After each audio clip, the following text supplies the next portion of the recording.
함께 말씀 보겠습니다. 오늘 말씀은 누가복음 9장 28절에서 36절까지 말씀입니다. 누가복음 9장 28절에서 36절까지 말씀입니다. 제가 읽겠습니다. 이 말씀을 하신 후 8일쯤 되어 예수께서 베드로와 요한과 야고보를 데리고 기도하시러 산에 올라가사 기도하실 때에 용모가 변화되고 그 옷이 휘어져 광채가 나더라.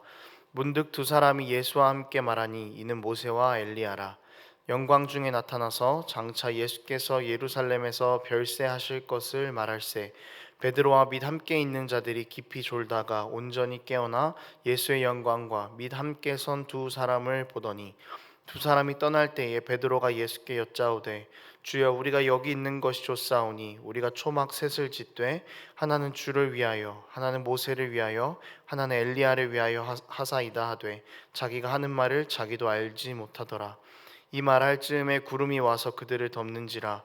구름 속으로 들어갈 때에 그들이 무서워하더니 구름 속에서 소리가 나서 이르되 이는 나의 아들 곧 택함을 받은 자니 너희는 그의 말을 들으라 하고 소리가 그침에 오직 예수만 보이더라.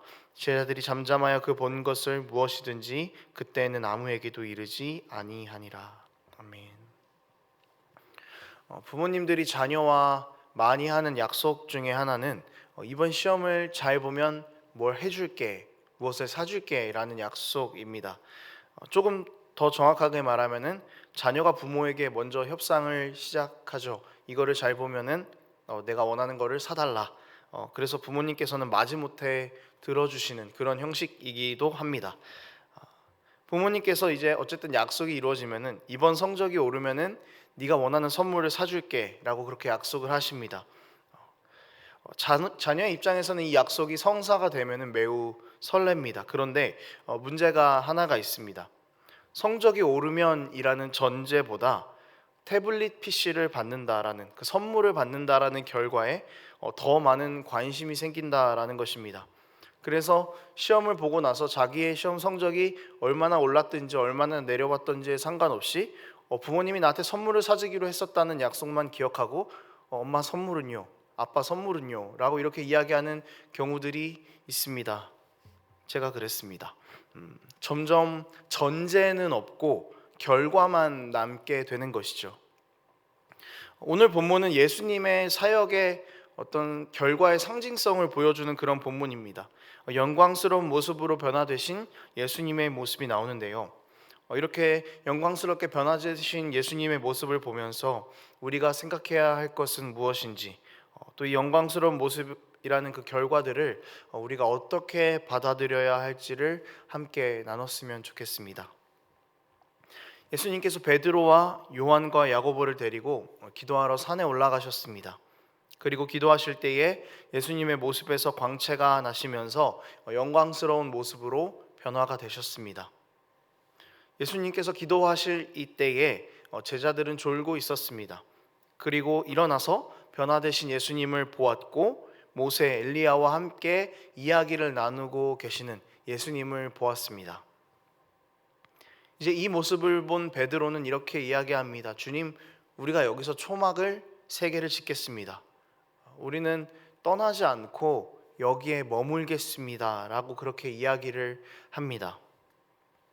이때 구름이 그 제자들을 덮고 지금 너희와 함께 있는 자는 나의 아들 예수이고 너희는 그의 말에 순종하라 라는 그런 하나님의 음성이 들립니다. 오늘 우리가 함께 읽은 본문은 어제의 본문과 세트라고 보아도 괜찮겠습니다. 누가복음 9장 28절에서 27절의 결과와도 같은 그런 말씀이죠. 어제 앞에 본문에서 예수님께서 말씀하신 것의 주제는 고난이었습니다. 받게 될 고난에 대해서 예수님께서 이야기를 하셨죠. 22절에 보면은요, 장로들, 대제사장들, 서기관들에게 버림받고 죽임을 당하고 제3일에 살아날 것이다 라고 그렇게 말씀을 하셨습니다. 이것이 전제입니다. 그렇기 때문에 오늘 본문은 28절에서 이 말씀을 하신 후라고 나와 있는데 이거를 조금만 더 풀어서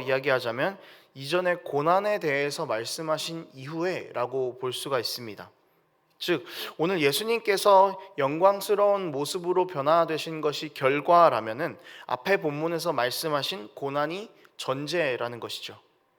그리고 이 전제는 오늘 본문에서도 여전히 등장하고 있는 것을 볼 수 있습니다. 먼저는 제자들의 반응을 좀 주목해 볼 필요가 있습니다. 영광스러운 예수님의 모습, 그리고 모세와 엘리야와 함께 이야기를 나누는 그 모습을 보고 베드로는 주님, 우리가 여기 있는 게 좋습니다. 우리가 초막 셋을 짓겠습니다 라고 이야기합니다. 변화되신 예수님의 영광이라는 결과를 보니까 이 자리에 머물고 싶었던 것이죠. 영광이라는 결과가 너무 크게 다가오니까 영광이라는 결과만 보고 싶은 것입니다. 영광이라는 결과가 고난이라는 전제가 있는데 그 고난이라는 전제는 다 지워버린 것이죠. 오늘 본문에도 예수님의 고난과 죽으심에 대한 이야기는 나옵니다. 31절에 보면은 영광 중에 나타나서 장차 예수께서 예루살렘에서 별세하실 것을 말할세라고 나와 있습니다. 고난과 죽음이 분명하게 언급이 되어 있음에도 불구하고 영광이라는 결과에만 집착하면서 고난이라는 가장 중요한 전제를 지워버리는 베드로의 모습을 확인할 수 있습니다.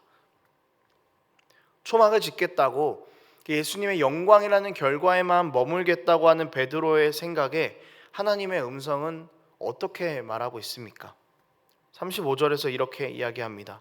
이는 나의 아들 곧 택함을 받은 자니 너희는 그의 말을 들으라 하고, 하나님의 음성이 내 아들 예수의 음성, 내 아들 예수의 말을 들으라 라고 그렇게 베드로에게 말씀하십니다. 영광에만 취해 있지 말고 내 아들 예수가 했던 말을 다시 한번 생각해보고 돌이켜보라 라는 것입니다. 예수님께서 하셨던 말은 고난에 대한 말씀이셨습니다. 즉 죽음부터 다시 들으라는 것입니다. 고난부터 다시 시작하라는 하나님의 음성인 것이죠. 고난이 영광의 전제라는 것을 다시 생각하라는 것입니다. 예수님께서는 계속 고난과 죽음을 말씀하셨습니다. 그 이후에 영광을 말씀하시는 것입니다. 그렇지만 계속 고난만 받으라라고 이야기를 하지는 않으셨다라는 거죠. 고난을 받으실 것이지만 제3일에 살아날 십자가의 영광을 역시 말씀하셨죠. 오늘 본문에서도 영광스럽게 변화하시는 모습을 통해서 고난 이후에 영광스러운 그런 상징적인 모습을 제자들에게 보여주고 계십니다. 고난 후에 영광이 있다라고 분명하게 제자들에게 말씀을 해주시고 계신 것입니다. 여러분, 영광스러운 모습으로 변화하신 것을 제자들에게 보여주셨던 예수님께서 산에서 내려가신 이후에 이제 어떤 일들이 생길까요? 영광스러운 그 모습 그대로 내려가실까요? 그렇지 않습니다. 고난을 시작하러 가실 것입니다. 실제로 내려가신 후에 예루살렘으로 가시는 그 길은요, 고난의 길인 거죠.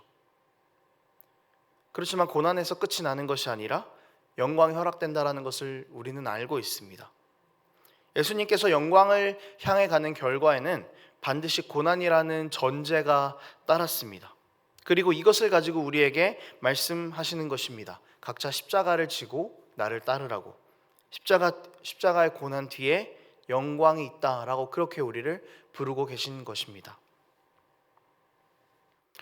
여러분, 예수를 왜 믿는가에 대한 이야기를 하다 보면은요, 좀 모아지는 정답 중에 하나가 천국에 가기 위해서요 라는 대답이 상당히 많습니다. 천국이라는 영광에만 우리의 목적이 고정되어 있는 신앙생활을 상당히 많이 하고 있다라는 것이죠. 고난 뒤에 영광이 있다라는 말씀이 있음에도 불구하고 우리는 우리의 연약함들로 인해서 고난에는 관심이 없고 영광에만 관심이 있습니다. 우리가 오늘 말씀을 나누고 그리스도인이 받게 될 영광에 대해서 말할 때 전제인 고난을 반드시 함께 말할 수 있는 우리의 삶이 되었으면 좋겠습니다. 고난 뒤에 있는 영광이 참된 영광입니다. 고난 뒤에 있는 영광이야말로 참된 가치를 바라는 것입니다. 십자가의 죽음 이후에 있었던 부활이 가장 참된 가치였던 것처럼, 죽음 이후에 있던 부활이 생명을 주었던 것처럼 고난에만 참된 영광이 따른다는 것을 기억해야 할 것입니다. 여러분, 예수를 따르는 것은 주님과 함께 영원히 하나님 나라에 거하는 것, 주님과 함께 영원히 왕 노릇함이 맞습니다. 그렇지만 우리가 이런 결과만 바라보면서 가장 중요한 예수님의 부르심을 놓치지는 않았으면 좋겠습니다. 나를 위해 고난을 받으라, 나와 함께 고난의 길을 가자는 이 가장 중요한 전제를 잊지 않았으면 좋겠습니다. 말씀을 정리하겠습니다. 여러분, 우리가 하늘의 영광에만 관심을 가지고 살아갑니다. 땅에서 받아야 할 고난에 대해서는 아무런 관심이 없을 때가 종종 있습니다. 그러나 이제 우리의 관점을 좀 돌이켰으면 좋겠습니다. 정확하게는 이 땅에서 살아가면서 예수를 위해서 고난을 받아본 사람만이 그날의 완전한 영광을 바라볼 수 있는 사람들입니다. 예수님과 함께하게 될 영광이라는 그 가치를 알고 있는 사람은 이 땅에서 예수를 위해서 고난을 받았던 사람들입니다. 내가 가진 것들을 버려본 사람만이, 나를 죽여본 사람만이 나에게 올 영광이 어떤 것인지 아는 사람들입니다. 여러분, 그것이 우리의 삶이 되기를 원합니다. 이 사실을 기억하면서 기꺼이 예수님을 위해 고난을 받으며 예수님을 위해 나를 버리며 예수님과 함께할 그날의 영광을 바라보고 소망하며 이 땅에서 전심전력으로 달려나가는 우리의 삶이 되기를 원합니다. 함께 기도하겠습니다. 하나님 아버지, 감사합니다. 오늘 우리가 함께 예수님의 고난과 영광에 대해서 나누었습니다. 주님, 고난 뒤에 영광이 있음을 기억하게 하시고 우리의 시선이 영광에만 집중되어서 우리가 이 땅에서 해야 할 의무인 고난에 대한 것들을 잊어버리지 않을 수 있도록 도와주시옵소서. 기꺼이 예수를 위해 고난받고 기꺼이 예수를 위해 나를 버리고 기꺼이 예수를 위해 내 삶의 가치를 포기할 줄 아는 그런 참된 그리스도인 될 수 있도록 도와주시고, 그렇게 우리 삶의 모든 것들을 포기할 때에 하나님께서 우리에게 은혜를 주셔서 그 완전한 하나님 나라라는 영광을 바라볼 수 있는 우리들 될 수 있도록 하나님 함께하여 주시옵소서. 감사드리며 예수님의 이름으로 기도합니다.